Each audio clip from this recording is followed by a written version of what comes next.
I was on a date a few weeks ago, about a month ago. And, the way that millennials determine their compatibility is by giving their list of everything they think is wrong with the world and why the world is about to end. And this person on this date, kind of gave their list of reasons as to why the apocalypse was right around the corner. And at the very end, this, litany of problems said, and of course, all of this is a result of late capitalism. I said, what do you mean by late capitalism? And he said, well, it's, the contradictions have just become so intense that this can't last longer. I'm thinking, do you have any idea that you don't know what you're talking about? It's just so obvious. The death of God is about the drying up of a horizon of meaning and of a whole form of human life. Where do we stand in the illusion it makes? What kind of space are we invited into? The material relations between people become social relations between things. When we look at toasters, corn, and TVs, we don't see still, to a large extent, live in the interregnum between worlds, if you will, or between paradigms. Not many people in the history of the world have faced that. Diet Soap is a Sublation Media podcast. Kyle Baasch is a doctoral candidate in comparative literature at the University of Minnesota and the author of the essay Too Late for Late Capitalism for Compact Magazine. I reached out to him after I read the article. I saw a tweet about it. I'm interested in the idea of late capitalism and was glad to invite you on, Kyle, to discuss your essay and the underlying notions that are in it. So thank you for coming on to the Diet Soap podcast. Well, thanks for having me here. I'm looking forward to talking about this term with you guys. Yeah. So your recent essay was entitled Too Late for Late Capitalism. And in it, you puncture Anne Kornbluth's book, Immediacy, or the Style of Too Late Capitalism, in this way. This is what you write about her book. You say, her book will be less informative to readers searching for a sociological diagnosis of this predicament than to readers interested in observing how this superficiality unfolds in the realm of theory. And the predicament we're in is living in a superficial world, and you are saying she is a symptom of what she's trying to diagnose. I just want to say, as a publisher of critical theory, I'm all too familiar with this way of writing about critical theory, filled with buzzwords that indicate very little. But I also want to discuss this idea of late capitalism, which you argue is a notion or a term which is out of date. So I'm hoping to learn about Werner Sombart, a figure I don't know as much about or anything about, really. How did Sombart arrive at the notion of late capitalism? Well, he arrived at it just insofar as this early middle, or rather early high late schema is very common in the 19th century and early 20th century German historiographic tradition. So it's very common to speak of late Gothic or high Gothic architecture, or late antiquity, late Renaissance. These kinds of things are just how Germans tend to periodize movements or systems. So in that sense, it's not such an unusual term, even though he was probably the first to use it. It became very popular very fast, and everyone sort of intuitively knew what he meant because German readers were used to thinking of systems evolving in this way from their high to their late phase. I could say a little bit more about him, though, and his work. He first coined this term, or he first presented this typology of early high-late capitalism in a 1902 work called, it's the first volume of a 3-volume work called Modern Capitalism. The first volume was in 1902. The third volume was in 1927, which is where he kind of most presents what late capitalism looks like. But this idea that capitalism goes through these 3 stages is there from the very beginning. And these are massive 1,000-page works of history, very much inspired by Marx at this point in his life. Anyway, he becomes a critic of Marxism later on in his life. But at the very beginning, he's sort of seen as the Marxist economist, in Germany at the time. He's probably the most distinguished sociologist or economic sociologist alongside Max Weber. The two of them are colleagues. The two of them found a journal together, the Archive for Social Science and Social Policy. They're the two main editors when this is founded in 1904 and 1905. So he belongs to that milieu, and it surprises me actually that he's not really very much discussed today in a way that obviously someone like Max Weber is. There are different calibers, and Max Weber is so much more methodologically interesting as a person than Sombart is, but he's a major game player in German economic sociology of those first couple of decades, and very much inspired by this romantic 19th century tradition of German historiography, the one that sees historical and social systems as organisms. This kind of organological vision of society is at the back of Sombart's topology, and this image of late capitalism is so much an image of a society that's becoming old, becoming mature, and entering into its stage of senility, but also of rationality, kind of mastering all the problems that it had in its adulthood. Okay. So if you were to compare early, early, high, and late Gothic architecture to these designations, early, high, and late capitalism, how would they compare? I mean, would late Gothic architecture be a period of decadence and decline, or would it be thought of as a moment where Gothic architecture was about to be transformed into what came next, and then kind of sublated, to use the name of the media company I work for, into something else? How are these terms used in other contexts? In the simplest sense, the high phase, the middle phase, is the ideal typical phase. So high capitalism is just synonymous. Capitalism is in its kind of pure form, so to speak. And the early phase is the phase that still has elements of the previous system involved in it, intermingled with it. And the late phase is the one in which we're sort of transitioning into something different, and we're losing these ideal archetypal features of the high phase. In art historical terms, it could probably mean a couple of different things. One of them being that high or late Renaissance painting, which would be mannerism, is moving away from Renaissance style into the Baroque. It's a sort of transitionary phase. Or you could think of it as kind of more rigid, formulaic, mannered, artificial sort of rationalization of techniques that were emerging and coming into their own during the high Renaissance period. I think this latter characterization is more what Sombart has in mind, that late capitalism is really this harnessing all of these different conflicts that you see in the high phase of capitalism and making it more rational and stable and rigid, so to speak. It's this kind of rigidification or brittleization of what's happening during the high phase. I'm not sure how well this art historical vocabulary maps onto what Sombart is doing.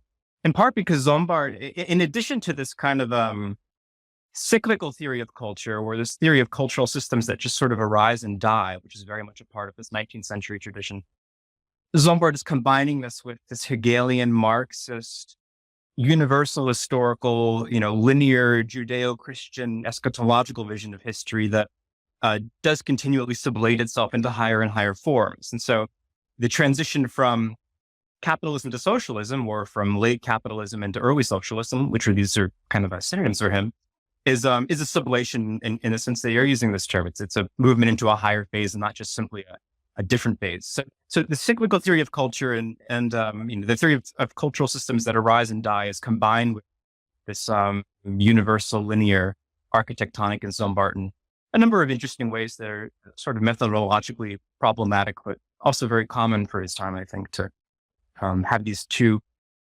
visions of history operating simultaneously. Yes. So I first heard about late capitalism oh, I don't know, when I was young in the 90s. Jameson was a big figure around that time. And it seemed like a cool thing to talk about, late capitalism seemed, but it had this connotation like that we were in late capitalism, which meant things were truly bad. Like Right. things are really, really awful in late capitalism. But in reality, you argue in your essay that the idea of it being rigid or systematized kind of maps onto one aspect of the state capitalist idea. I'm sorry, the late capitalist idea, because late capitalism was the period where the administrative state rose up, where rather than a bunch of private capitalist entrepreneurs running the world, things were managed. Today people talk about the PMC as a new class, and that's been kicked around since the 50s. I think Burnham wrote about that. So and it was also associated with the Fordist welfare state, the late capitalist phase. So I'm going to ask it this way. When you read Anne Kornbluth's book, did she hold on to that Fordist model for late capitalism? And also, I guess, did Sombart have that kind of idea as well, that it was the way the state was managing capitalist relations that defined it as late? Yeah, well, that's precisely right about what Sombart thinks. That late capitalism is managed capitalism, or a planned economy, or whatever other kind of synonym you want to use for this. I'm sure all these terms are different to specialists, but I see them all kind of in the same early 20th century, mid-century imaginary of capitalism becoming managed in that sense. Fordism, the synonym for late capitalism by Ernest Mandel, and by that whole tradition as well, that's, writing in the time in which Fordism was a popular term. So what's interesting to me is that from 1902, when the term was first coined, up until the late 70s, maybe 1980, there's a utterly coherent, consistent use of this term, late capitalism. It means the same thing to everyone. You could have a conversation about what late capitalism is, people know what you're talking about. And Jameson threw this curveball into this conceptual history in 1984, when he just uses the term in such a vague manner. His essay on the cultural logic of late capitalism has very little to say about what late capitalism is, and how the economy of late capitalism is structured. It's a couple of sentences saying, I read this great book by Ernest Mandel called Late Capitalism. It sounds so wonderful. Let's just kind of rely on this term. He's a sort of, a popularizer of terms. That's what Jameson does. I'm too much, but since Jameson's essay, it seems to me, first of all, that I don't know how popular the term was in the 90s and the 2000s. It sort of exploded in popularity over the past 10 or 15 years. I have a hypothesis that maybe Jonathan Crari's book on 24/7 or late capitalism and the ends of sleep was a moment in which the term became revitalized. That's when I was in college or my master's program, and people started using this term again, and I started noticing it. Today, it's almost always a synonym for neoliberalism, which, in our common periodizations, is the phase that comes after late capitalism, or at least the phase that comes after this kind of managed administrative state capitalism. So it's a little bit puzzling. It's extremely puzzling that this one term, late capitalism, could so easily be adapted to two different phases that we generally accept as being antithetical to each other, or the two different phases that define the past 100 years. Yeah. Well, the explanation I think I sent you with my sample questions was to suggest that because neoliberalism was a sublation of welfare, Fordist, administrative capitalism, only rather than aiming at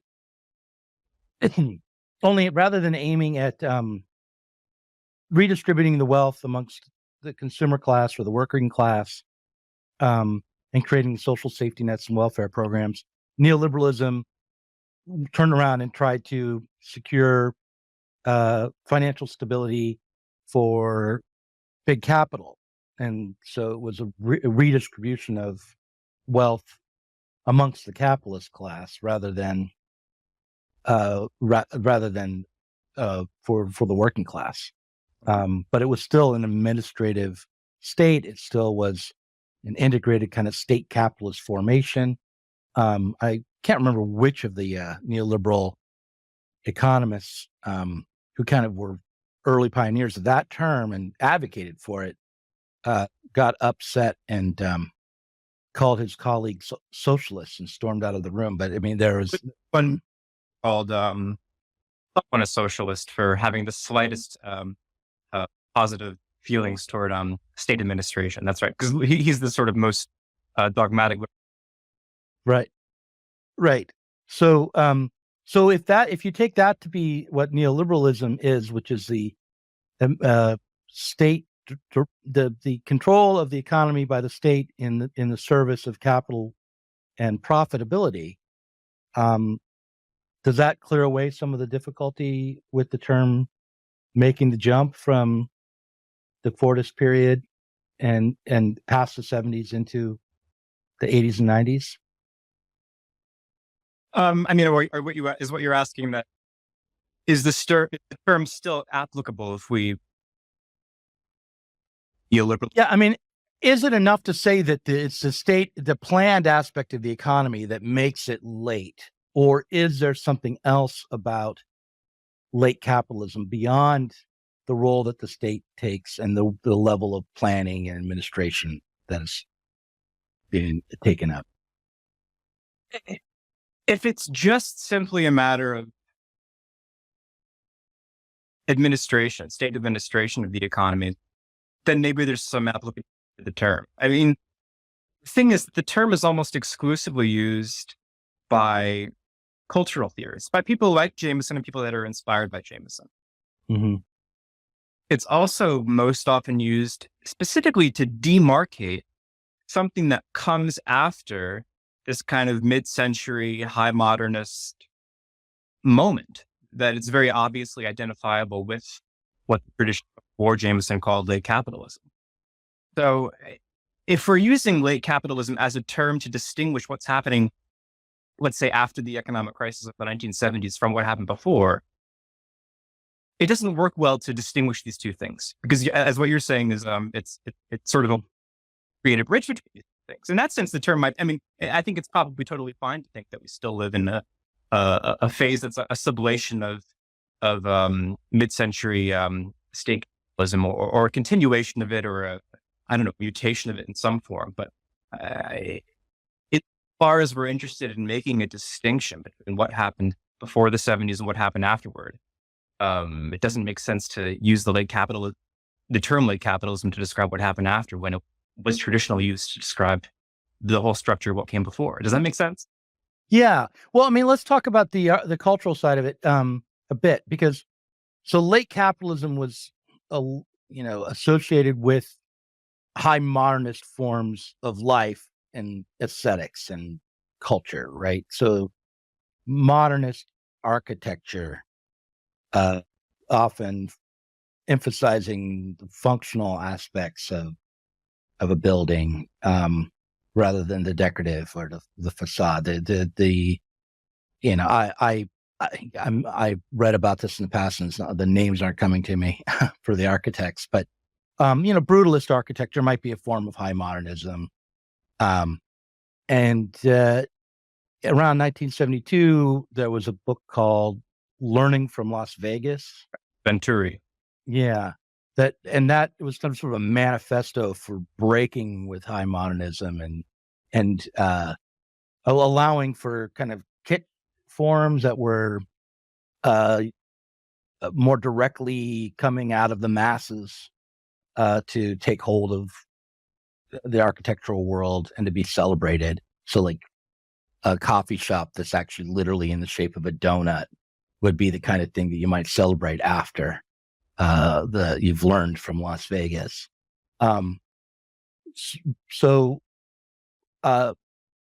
that might be just a way to imagine the difference between what's normally thought of as late capitalism, which is functional architecture in a planned economy, and the neoliberal form, which is driven by marketing and imagery and a mass culture.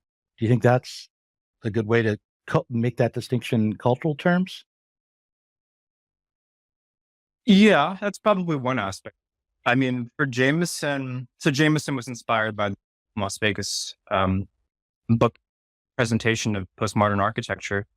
And it's really about this loss of historicity where the past becomes, just a trove of these different signifiers and just that you could sort of playfully reappropriate. I mean, I think of, the Las Vegas architecture is obviously the greatest example of this, but, like the Paris Hotel as being this sort of a pastiche of what Paris actually looks like. The hotel is, 8 times as big as a normal Parisian building, but it has all these kind of architectural features that remind you of Paris, and it's a replica of the Eiffel Tower and everything. So that's what Jameson sort of has in mind with this loss of historicity, that past styles can just be sort of cited in this way, and they're significant in that way. Another big distinction, I think, an aesthetic distinction between late capitalist or mid-century and late 20th century or postmodern aesthetics is there's this primacy of plan. If there's a primacy of planning in the late capitalist or mid-century, I never know what to call late capitalist because we're using it in both senses. But if the primacy of planning in this kind of mid-century state capitalist formation, then that sort of corresponds to the primacy of the blueprint in mid-century architecture. So things are I think you called it functional, but there's this kind of tendency to design things in accordance with a design, something that has a kind of a geometric structure or regularity or logical sense to it, in a way that postmodern architecture sort of has a kind of haphazard quality to it. I mean, so if planning is sort of the basic feature of mid-century state capitalism, and then if we follow the neoliberals like Hayek and think that the basis of a neoliberal society or a postmodern society, if these two terms are equivalent, would be a spontaneous order, and there's this kind of organic, haphazard aesthetic dimension to postmodern or to late 20th century architecture, and that this is what Jameson identifies in the Bonaventura Hotel, is that it just seems sort of illogical. It couldn't possibly come from a blueprint because it's just oddly organized. There's entrances in different bizarre areas of the building, and it just doesn't really seem like it's organized according to a logical plan. It's this planlessness of architecture and aesthetics generally that I think makes something postmodern in Jameson's sense and neoliberal. Well, you almost have to become a conspiracy theorist to think that the Bonaventura Hotel had a plan, because it's so disorienting. Right. If it did have a plan, then the plan was to disorient the occupants and the passersby around the Bonaventura Hotel. But I think Jameson actually believes that is the case as well. That the forms of authority that would be plainly visible and transparent in a modernist building are made invisible and disorienting in the Bonaventura Hotel, and that for being invisible, they're all the more domineering and absolute. I think it's kind of tricky because we're talking about efficient, well-crafted buildings that have their own aesthetic quality, but emphasize being useful for their human occupants. Like these perfect residences for the modern subject who is leading a good life in an urban setting, right? So everything's where it should be. It's thought through. It's transparent, and it fits the person that's living there in its details, right? And it assists them in their life. Whereas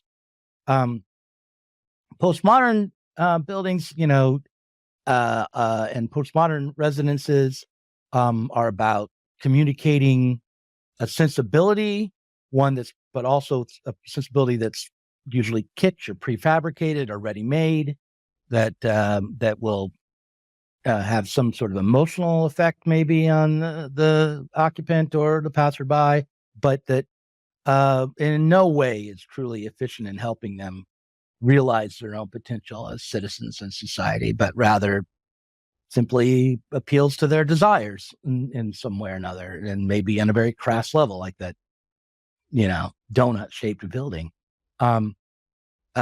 So yeah, when you talk about the loss of historicity, and that's what Jameson talks about, I think of also maybe the loss of the notion that a human being could direct their own lives, and that the built environment around them is about developing forms of freedom for them. Whereas what's free in a postmodern life is the flow of commodities and desires, and people are more like animals. Am I acting like a typical verso critical theorist? Like, should I write the book Immediacy? But you tell me. What bothers me about Jameson's essay, and in particular the several paragraphs devoted to the Bonaventura Hotel, is that there's no clear economic explanation as to why the hotel is organized this way. He argues by analogy a lot of the time. He says that I think it's the final paragraph of this section on the hotel, where he says that the experience of walking through this hotel is kind of like the experience of being in a globalized capitalistic society. The hotel is so large and disorienting that you can't really find your way. And if you want to go to this one shop a second time, you might not be able to find it because it's, the building is organized in this bizarre manner. And it's sort of like that living in a globalist capitalistic society in which everything is so large and disorienting that we can't really see where we find ourselves in this massive sublime space. That's not an argument as to why the hotel was designed this way. It's kind of impressionistic. You see this in like Eric Zimmel's writing, the philosophical and sociological impressionist or something like that. Jameson is impressionistic in the same sense that he identifies aspects of what he thinks the economy looked like in the mid-1980s or early 1990s. He identifies certain kinds of features of what it feels like to walk through a building and says, here's my economic explanation of what culture means today. That's how Anna Kornbluh operates in a lot of ways as well. And this is how the verso sort of kind of critic of capitalism or cultural critic of capitalism operates as well. Well, let me give you the reflexive answer I have for that, for my kind of half-baked learning around the left, right? I would say, okay, after the Paris Commune, you had the Haussmannization of Paris, and the Parisian streets were widened in order to allow the state to have easier access into the city, and to ensure that no bottom-up movements like the Commune could arise again. So you had a rational plan for Paris. Things were much more grid-like and efficient in response to the threat that was perceived to be there from the people of Paris. And so, like, if you imagine that in the 60s around the world, that the New Left and the revolutionary movements at that time that culminated in 1968 were thought of as being a threat to the established order, creating a built environment which would, on the one hand, take up some of the demands of 68, like, live out your desires, there's no more dead time, that kind of thing. And at the same time, make sure that communication and self-direction is more difficult. That could arise, maybe not in a directly planned, like, we want to make sure people are confused conspiracy, but more as an ideological reaction to the threat from an organized left. I think that's overstating the case for the 68 revolutionary movements and for the real threat from the new left. And it doesn't take into account how a lot of those people who came out of that actually instigated and helped postmodernism along, people like Deleuze and others. But nonetheless, that's what I would offer up as an explanation. So what are you saying is But the explanation, right? Okay, yeah, right. Again, I'm being a critical theory kind of guy, not being clear. I think that the explanation would be that the Bonaventure Hotel creates disorientation in order to protect the form of life, in order to hold on to capitalist relations and to suppress politics and when defined as the attempt by civil society to take up and control all of society, rather than the management of politics by the administrative state and the capitalist class in collaboration. And so that would be an explanation for why the Bonaventura Hotel was designed in this way, or I mean, yeah. It wouldn't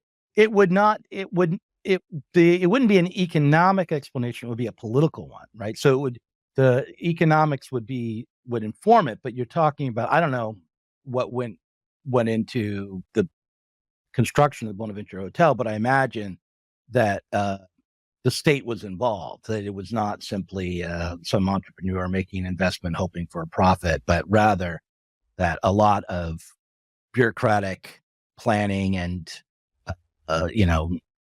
forms and permitting had to be brought together, that they selected an architect based on their prestige and their being au courant and aligned with the most advanced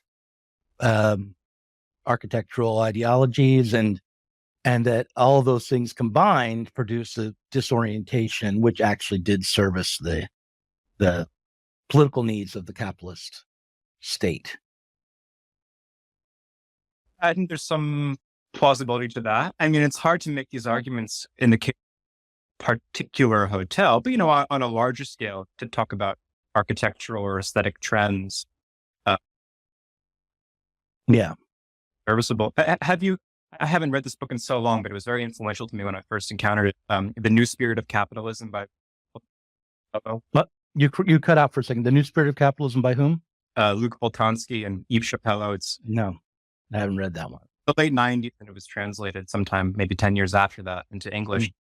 And it examines the management literature in France in the 1980s to look at how corporations were restructuring themselves in such a way as to give individuals a greater sense of autonomy and flexibility, and a kind of de-hierarchized.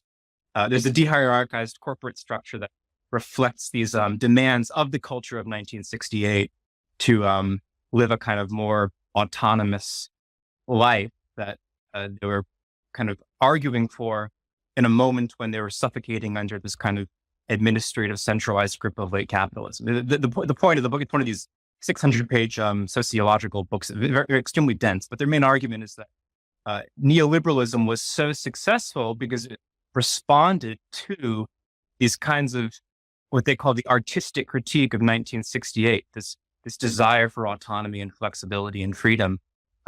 Corporations realized, we can actually restructure ourselves in such a way as to fulfill these desires for these individuals that be more happily integrated into society and not rise up and protest so much. I mean, it wasn't really like corporations cynically had this idea, but it just sort of flexibly or organically worked out in this manner. Yeah.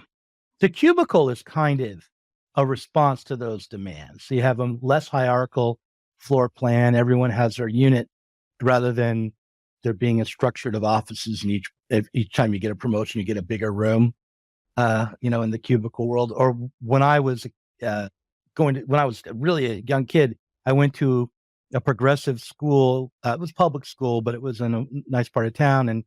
And they had removed all the walls between the classrooms. Right. In order to have an open floor an open plan for educating the young across grade levels, and then they had to put up basically what amounted to cubicle walls in order to actually teach it all. So, yeah, I know. I think that's right. I think we can see how the political demands that are made in response to difficulties, like the feeling of oppression that came from the rising bureaucracy that defined the welfare state period. We can see how those political demands are taken up and somewhat met in order to continue with essentially the same political economic system. So I don't think you're wrong there, but I have some more questions written down, and I kind of want to come back to late capitalism, because on the one hand, I've sort of tried to argue or make a soft case for late capitalism being applicable across these two terrains, because capitalism is there in both cases, and even estate capitalism is there in both periods. But there's another aspect to it which we should talk about, which is the optimistic dimension of talking about late capitalism, which I think Jameson jettisons in a way when it gets into the postmodern period. Like, the optimistic idea of late capitalism is that it is capitalism is ending and there's something new arising. That if it's late, then that means that we can start to see the glimmer of a new kind of society. And if you're nicely orthodox Marxist, you assume that what comes after capitalism is something better rather than regression into something worse. But do you think Jameson? Am I right in that Jameson kind of eliminated that optimistic aspect of the term late capitalism? I'm not quite sure. I don't even know that it necessarily has this. It definitely has this optimistic dimension today, when it's you think so? Sort of, late capitalism today is like a youth cultural criticism slang, or that it appears among people on social media very frequently, as a kind of condensation of apocalyptic feelings and optimism at one and the same time. We're at the end of something that just seems so catastrophically terrible, but it's the end because something else has to come afterward because it's late. In Adorno, not that he's really the popularizer of this term, but he did use it in a couple of significant contexts. It refers to a system that could go on indefinitely. He sort of saw this horror in late capitalism and the fact that it's sort of the last chapter that could theoretically never end, because it eliminates Pollock's idea is that you could have a crisis-free capitalism. This is the state capitalism thesis that could last theoretically indefinitely, because no longer is our economic contradictions a motor of historical dynamism, but really there's this kind of primacy of politics. And this sort of gets translated into Adorno's idea of what late capitalism is as well. I don't think when Adorno uses the term late capitalism, there's this anticipation that socialism is on the way or some other kind of social formation. And in Sombart, since late capitalism and early socialism are one and the same thing, you don't really run into these problems. He doesn't really see late capitalism as being this kind of constellation of terror that it was for the tradition after him, with Frankfurter scholars and in exile and it was where are we going with this? No, I just was wondering if you saw optimism in the term now, the way I thought it was present in the from your description, Sombart, not from my own reading or anything. Because if you think of late capitalism as the beginning of a planned economy, and you're kind of a Marxist in the early 20th century or late 19th century, then you're going to think, well, capitalism is evolving into socialism, and because a planned economy and a kind of rational distribution of goods and everyone chipping in and working together, and both centralized production and more freedom locally, all this together will be socialism. basically Right. was the idea, I think. And but now there's like an optimism, but it's this sort of terrible optimism. This optimism of like, oh, things will finally fall apart so something new can be born. Is that? Yeah, it's a completely different image than what Sombart had. I mean, I guess we can call Sombart optimistic in the sense that he thought that history had a natural, fatal course that it had to run through. And he was relieved by the fact the movement from high capitalism to late capitalism appeared to be happening. He's prophesying it sort of in the early 20th century. And then during the 1920s, and then especially in the 1930s, he says, we've arrived. Wonderful. He saw National Socialism as being an example of late capitalism or early socialism. So he's not a revolutionary thinker. I think he says this in the introduction to the 1902 version of Modern Capitalism. He says, I'm trying to replace Marx's revolutionary view with a kind of organic evolutionary view. And today, insofar as the term late capitalism has some optimism attached to it, it's because we've returned to this revolutionary view, the idea that things are going to get just so bad, the contradictions are going to be so, intensified that the whole system is just going to explode and we're going to finally have the freedom to reorganize life in a new way. So Sombart's optimism is very justified. He's noticing an increased centralization of the economy, and that's what he wanted. That's what he thought socialism would look like. Right. Let me ask you a question I didn't write down. When you took up the task of reading Anne Kornbluth's book, how did that happen? What made you decide to read Immediacy? I was on a date a few weeks ago, about a month ago. And, the way that millennials determine their compatibility is by giving their list of everything they think is wrong with the world and why the world is about to end.